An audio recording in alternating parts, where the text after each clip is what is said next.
J.K. Yadav Films present. छठी मैया की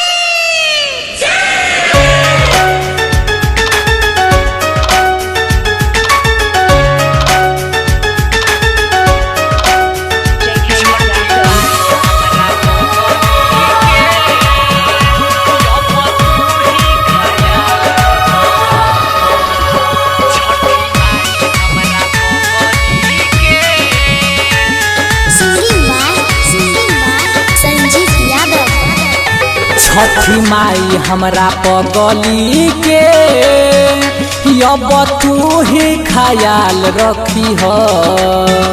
छठी माई हमरा पगली के अब तू ही ख्याल रखी हो। दुनिया में चाहे जहाँ भी रहे वो करा के खुशहाल रखी हो। दुनिया में चाहे जहाँ भी रहे वो करा के खुशहाल रखी हो। छठी माई हमरा पगली के अब तू ही ख्याल रखी हो। छठी माई हमरा पगली के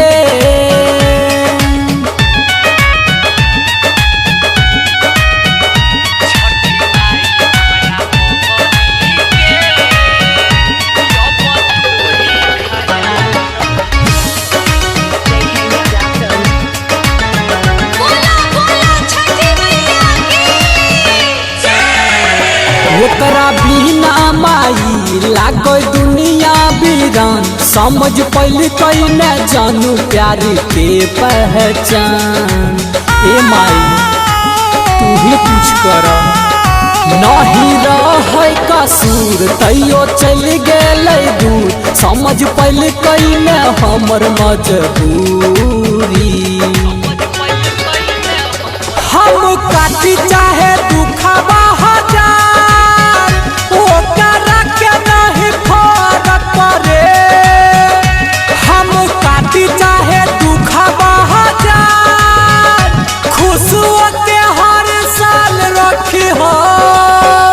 छठी माई हमरा पगली के अब तू ही ख्याल रखी हो। छठी माई हमर पगली के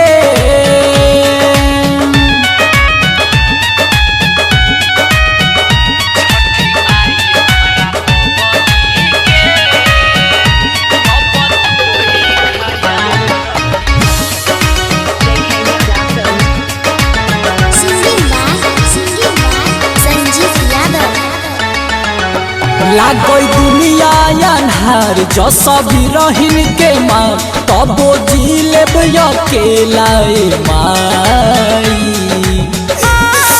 ए माँ तू ही कुछ करा तू ही करे रहम तोर दही भरम नहीं त जियते जी मर जइबो माई। राइटर राम नारायण संजीत के